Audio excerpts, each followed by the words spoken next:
Assalamualaikum warahmatullahi wabarakatuh. Sebetulnya kalau iman kita kuat, hadirin, itu perkara rezeki, jangankan usaha, khawatir pun jangan ada pada kita. Sebab itu perkara pasti. Sudah janji Allah, setiap yang hidup di dunia sudah ada rezekinya. Tidak akan mati kita sebelum memakan jatah kita di hati. Saya dengar bayan, ada bayan mengatakan ada 3 sifat Nabi Ibrahim. Yang pertama, Nabi Ibrahim itu selalu mendahulukan perintah Allah daripada perintah yang lain. Diutamakan, diprioritaskan perintah Allah. Yang lain-lain digeser. Perintah Allah juga, itu sifat Nabi Ibrahim. Dahulukan perintah Allah. Yang kedua, belum pernah Nabi Ibrahim makan sendirian. Kalau makan harus pengen ada teman, ada jamaah. Pengen berjamaah. Katanya kalau ada makan belum ada teman, nyari dulu. Kadang-kadang jauhlah kiloan meter untuk mencari teman makan saja. Itu Nabi Ibrahim. Dan yang ketiga katanya, tidak pernah risau dan mikir perkara rezeki. Jangankan mati-matian, pikir aja nggak ada Nabi Ibrahim kepada rezeki. Karena yakinnya kepada Allah, itu urusan Allah. Perkara memberikan rezeki kepada hambanya, itu urusan Allah. Kewajiban hamba itu menunaikan perintah Allah. Tapi kita sudah terbalik, mau menghindar tugas Allah. Sibuk mati-matian dalam cari rezeki. Sampai perintah Allah ditinggalkan. Ini tertipu hatinya. Kenapa orang Islam sekarang banyak susah ditafsir untuk dakwah? Karbun juga begitu. Karena lebih mengutamakan cari rezeki daripada dakwah. Daripada perintah Allah. Padahal itu perkara pasti. Perkara pasti kalau iman kita kuat, kata ulama, rezeki itu hadirin. Jangankan kita cari. Andai kata kita tidak mau saja, nggak mau, pasti bakal datang kepada kita. Kenapa yang begitu sudah pasti dikejar-kejar mati-matian? Kejar menunaikan perintah Allah, itu tugas kita ini. Jadi pertama kita yakin kepada Allah. Kalau ada masalah tidak ada bisa melarikan kecuali Allah. Asbabnya adalah sempurnakan agama Allah, sempurnakan perintah Allah. Pasti Allah bereskan masalah kita. Ini kesulitan-kesulitan yang menimpa kepada dunia ini hadirin. Akibat tidak yakin kepada Allah. Dan tidak yakin bahwa kalau kita menunaikan perintah Allah akan diselesaikan masalah kita. Maunya kita nih karena iman lemah yang logika langsung. Kalau dagang dapat untung, buka pabrik dapat hasil barang, kalau tani dapat panen. Begitu. Itu bukan iman namanya hadirin. Justru iman itu alladzina yu'minuna bil ghaib. Itu yang beriman kepada perkara yang gaib. Rizki dari Allah itu gaib. Tidak kelihatan. Kita harus yakin itu dari Allah. Kadang-kadang orang main logika gitu. Masa sih dengan agama rezeki akan datang? Ini dunia pendapatnya begitu sekarang. Orang Islam juga mulai ragu begitu. Masa iya sih? Kalau kita sempurnakan perintah Allah, rezeki akan mudah. Itu begitu. Ada keraguan, ada syak. Seolah-olah nggak ada hubungan. Sering saya sampaikan untuk contoh supaya kita paham. Malah Ilyas lagi menerangkan fadilat sholat. Bahwa kalau kita kerjakan sholat, rezeki akan datang mudah kepada kita. akan diberkahi, walaupun sedikit akan jadi cukup, dikeluarkan daripada segala kesulitan.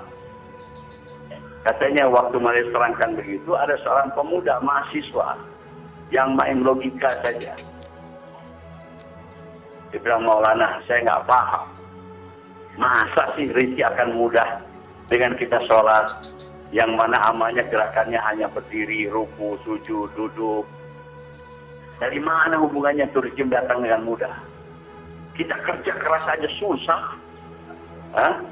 Dagang saja belum dapat, kadang-kadang tidak dapat untung. Masa dengan sholat akan mudah? Itu malah dia memberi contoh kepada pemuda itu. Kamu tahu nggak katanya polisi lalu lintas? Tugasnya apa? Mengatur lalu lintas, berdiri di perapatan jalan. Dulu belum ada traffic light. Kerja polisi itu hanya gerak-gerak tangan saja, begini, begitu. Kalau kamu tanya kepada polisi, polisi, apa-apaan kamu hari-hari gerak-gerak tangan jadi jalan? Nggak menanam satu tanaman pun di sawah atau di kebun. Tidak memproduksi satu benda pun.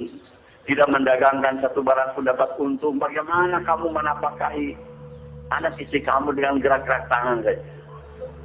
Tentu polisi menjawab, betul. Saya dengan begini tidak mendapatkan langsung seperti menanam tanaman atau sekedar dapat untung. Tapi pemerintah yang memerintahkan saya kerja ini, dia menggaji saya tiap bulan. Kalau si polisi itu yakin dengan janji pemerintah, kenapa kita tidak yakin kepada Allah? Yang memerintahkan suatu Allah. Allah yang menjanjikan akan memudahkan rezeki datang kepada kita. Allah yang menjanjikan keberkahan. Herannya kita nih kepada janji-janji makhluk yakin. Tapi kepada janji Allah tidak yakin. Ini asbab lemahnya iman. Dalam perkara dunia banyak hadirin, kerja kita nggak ada hubungannya, tapi dapat. Kata Pak Suhaib itu juara badminton, latihan. Kerjaannya nempuk-nempuk kok saja, kesana kalau tepuk-tepuk. Tahu-tahu jadi juara, dapat mobil, dapat rumah, dapat uang. Dari mana itu hubungannya? Kok nempuk-nempuk kok dapat itu? Nah, tapi itu tidak dibantah. Tapi sekolah sholat dibantah.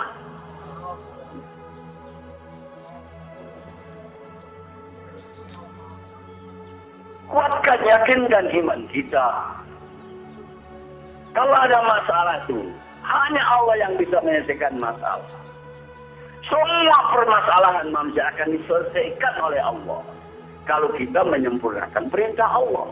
Itu jalannya. Ini kebodohan kita hari ini. Kita tidak mau menunaikan perintah-perintah Allah. Tapi mau semua masalah beres. Bahkan kita cari jalan lain. Saya sering sampaikan untuk sebagai contoh supaya kita yakin. Setiap masyarakat atau rakyat di negara manapun menginginkan adanya penguasa pemerintah yang baik, yang amanah, yang tidak korup, yang tidak zalim. Jadi kalau ada misalnya itu pemerintah zalim, tidak adil, korup, yang bisa menyelesaikan perkara ini hanya Allah. Hanya Allah yang bisa menyelesaikan perkara ini. Dan caranya, sempurnakan perintah Allah. Sempurnakan agama. Kalau sempurna agama kita, pasti Allah akan datangkan pemerintah yang baik, yang adil, yang amanah, yang tidak korup. Ini jalannya. Kita nggak mau menunaikan perintah Allah hadirin. Sholat nggak mau, bikin partai. Kampanye. Kadang-kadang dalam kampanye partai Islam, sholat enggak. Bukan masalah beres, tambah acak-acakan hadirin. Partai mana yang bisa menyelesaikan ini? Nggak ada. Tunaikan, sempurnakan perintah Allah, sempurnakan agama. Pasti Allah bereskan masalah kita apa saja. Jangan kita beri seolah-olah agama itu nggak ada kemampuan masalah dunia begitu. Tidak hadir. Masalah perdagangan, pembangunan, pertanian, ekonomi, semua bakal beres dengan agama. Tidak dengan agama, tambah acak-acakan hasilnya mulia. Ketenangan, ketentraman, keamanan, kesejahteraan negeri dengan agama. Banyak kita mau memajukan negeri, sibukkan, tingkatkan pertanian, tingkatkan perdagangan, tingkatkan pembangunan. Wallahi kalau agama nggak disempurnakan, nggak bakal datang kesejahteraan nanti. Jangan hanya dengan jalan agama. Baca Quran. Kaum Madian sibuk dalam dagang, tapi tidak mau menyempurnakan agama. Allah datangkan azab kepada mereka walaupun perdagangannya maju. Kaum Sabah sibuk dalam pertanian, tapi tidak mau menyempurnakan agama, diazab lagi oleh Allah hadirin. Kaum Samud sibuk dalam pembangunan, tidak mau menyempurnakan agama, diazab lagi hadirin yang mulia.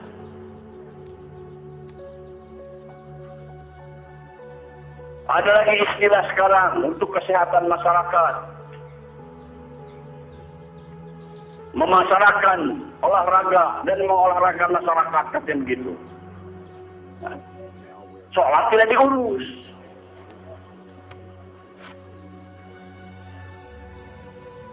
Akhirnya hadir yang mulia, dia mengharapkan kesehatan orang. Banyak yang mati dalam olahraga aja.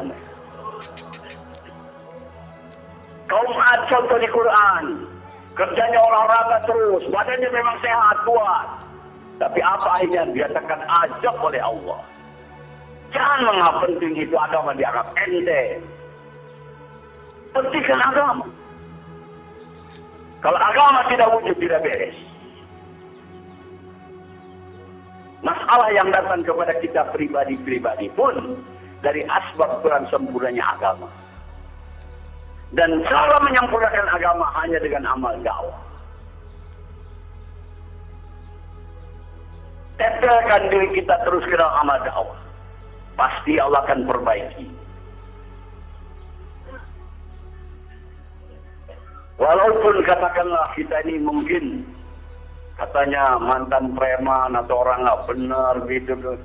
Kalau nempel dengan amal dakwah pasti akan ada perbaikan. Pasti diperbaiki. Yang menyebabkan tidak baik-baik, tidak sungguh-sungguh dalam dakwah, tidak nempel. Tapi memang proses perbaikan akan datang kepada kita menurut proses. Seperti prosesnya buah. Kalau buah itu nempel dengan ranting, dengan pohon, akan ada proses. Mula-mula buah itu pentil. Itu pentil buah itu semuanya rasanya pahit. Tapi dia tidak lepas, nempel terus di buah. Allah perbaiki jadi buah yang muda. Kalau kita makan rasanya asam. Tapi dia nempel terus sampai datang masanya dia matang jadi buah yang rasanya manis tadinya. Begitu kita jangan lepas daripada amal dakwah ini. Nempel terus, nanti Allah akan perbaiki. Dalam keterangan yang lain hadirin, kalau kita terjun dalam usaha dakwah ini,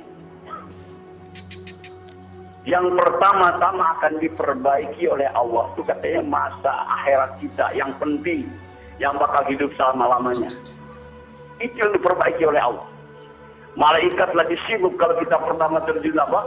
Sibuk memperbaiki akhirat kita. Bikin istana kita, bikin apa? Taman-taman buat kita, mempersiapkan istri yang cantik buat kita di surga nanti. Dunianya belum diperbaiki nih, masih acak-acakan. Kalau kita dakwah, terus dakwah. Kalau sudah beres surganya, Allah perbaiki masa siratnya.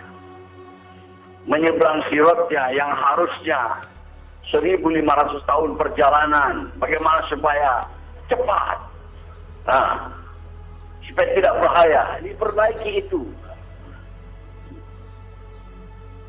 Kalau dunianya belum diurus lagi, masih bakal saya sudah dakwah berkali-kali kok, Masya Allah ini masih berantakan. Sabar. Kalau buah masih pentil.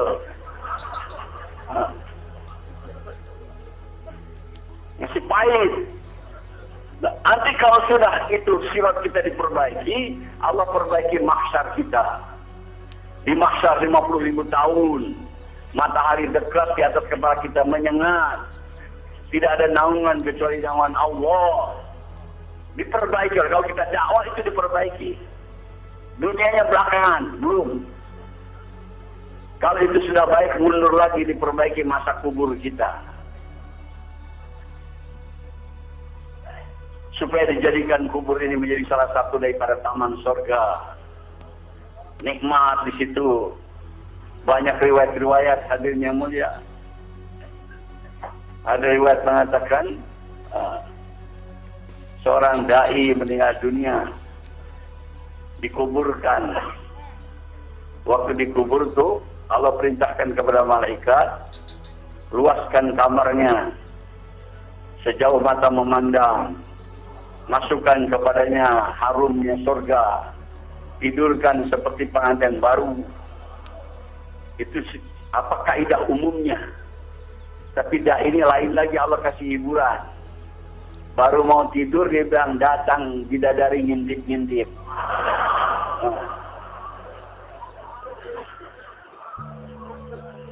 Ngegodain dai yang sudah mau tidur. Ini dai pas melihat begitu cantik, dikejar, lari itu kan kejar. Dia nyoba mau tidur lagi, datang lagi manggil-manggil, hey, hey, hey. Dideketin lagi, lari lagi. Begitu berkali-kali. Kesel dai bilang, satu ketika dia lari dikejar terus. Dikejar, dia bilang terjamret kalungnya. Jadi dia lari, itu kalung putus. Itu kalungnya, butir-butirnya tuh. Wah, permata yang mahal. Lagi yang putus itu ya, mereka berdua jongkok ngumutin itu. Biji-biji kalung. Saking asiknya berdua ngobrol begitu, hari kiamat datang. Itu dai hadirin. Nggak terasa. Itu diperbaiki oleh Allah. Kalau ini sudah beres akhiratnya, beres siratnya, beres mahsyarnya, beres kuburnya, baru Allah perbaiki dunianya. Nah, ini dai nggak kerja, nggak apa, sebentar keluar lagi. Nah, gimana ini? Udah beres masalah sana itu hati. Diberesin oleh Allah dunianya itu. Akan datang seperti datangnya nanti buah menjadi manis rasanya.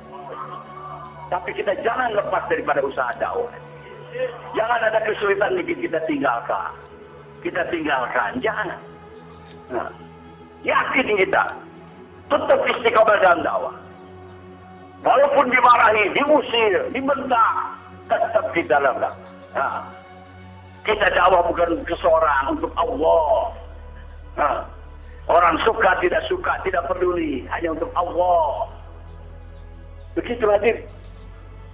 Jadi kalau dai ini mau sukses, harus juga ada sifat bandel. Yaitu bandel untuk istiqomah. Dikatain sama orang apa, tetap tidak tinggalkan yang amal. Lihat Nabi Ibrahim hadir, bandel. Namrud pemerintahnya tidak menyukai, tapi tetap Nabi Ibrahim. Orang tuanya nggak menyukai. Tetap bandel. Masyarakatnya tidak menyukai, bandel dalam dakwah. Ini perlu ditiru hadirnya mulia.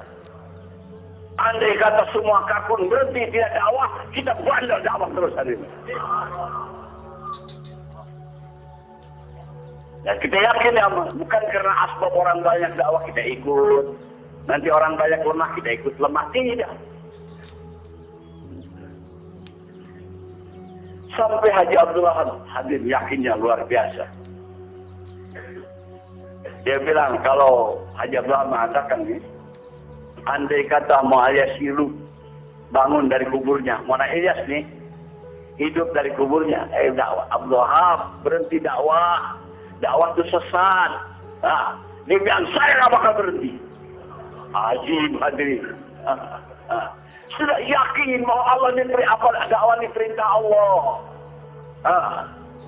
Malah yang merintah siapapun yang merintah berhenti, ya bakal berhenti.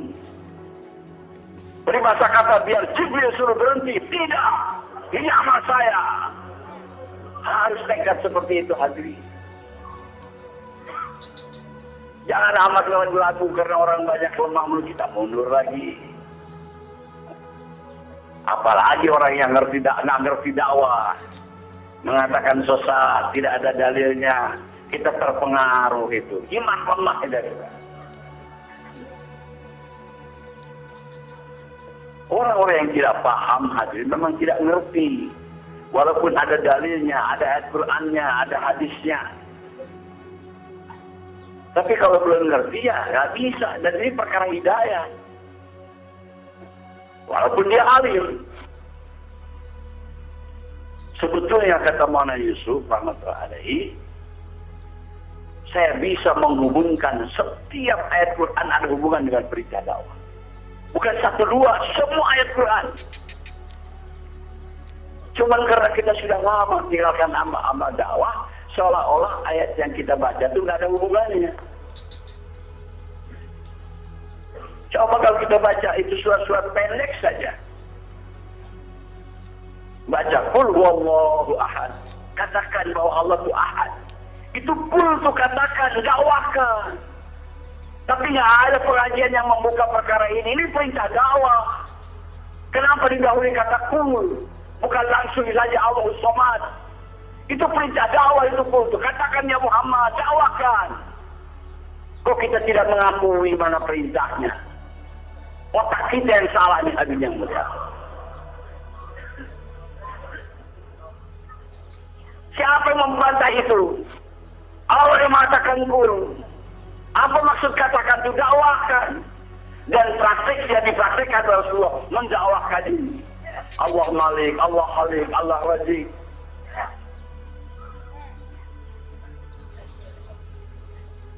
Jadi jangan heran kalau dia itu menjalankan ayat Quran. Berulang-ulang, sampaikan lagi. Maksudnya bukan sekadar tahu, sampai datang keyakinan kepada kita. Jadi hari ini kita harus yakin bahwa agama ini bukan hanya untuk menyelesaikan perkara akhirat. Bukan hanya perkara akhirat saja. Perkara dunia pun akan diselesaikan dengan dakwah. Sampaikan dalam dakwah ini bahwa kalau agama ditunaikan, kalau agama ini disempurnakan, Allah akan bereskan segala masalah-masalah kita. Ajak masyarakat mengamalkan agama. Kalaulah agama ini diamalkan secara sempurna hadirin, nggak bakal datang itu tsunami, gempa bumi, gunung meletus, banjir, nggak bakal datang. Sebab janji Allah, man amila salihan min zakarin aw unsa wa huwa mu'min, fala nuhyiyannahu hayatan thayyibah. Barang siapa yang beramal soleh, yaitu taat kepada Allah, mengamalkan agama, baik laki-laki maupun perempuan, dan dia beriman, kami berikan kepadanya kehidupan yang baik, kehidupan yang aman, yang tentram. Sehingga Allah janji kalau masyarakat taat, siang hari akan dicerahkan udara, matahari menyinari, di malam hari diturunkan hujan, menyuburkan tanaman-tanaman, tidak sadar dia tidur. Ditenangkan, ditenteramkan. Adanya hal-hal yang tidak normal. Kalau hujan, banjir, kemarau membuat mati tanam-tanaman karena amal buruk kita. Nggak bisa itu gempa diatasi dengan teknologi. Teknologi mana? Nggak ada. Teknologi agama. Cuman nggak dimengerti oleh orang yang tidak beriman. Soal agama itu apa gitu.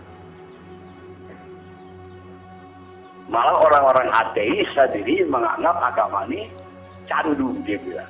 Begitu. Menghambat kepada kerjaan dunia. Dibilang tidak produktif. Gitu. Padahal hadirin yang mulia, di balik agama ini, segala kebaikan akan datang kepada kita. Sebetulnya kalau kita tidak mau dakwah hadirin, dunia ini sedang dilanda kejahilan. Cuma kita tidak sadar, jahil.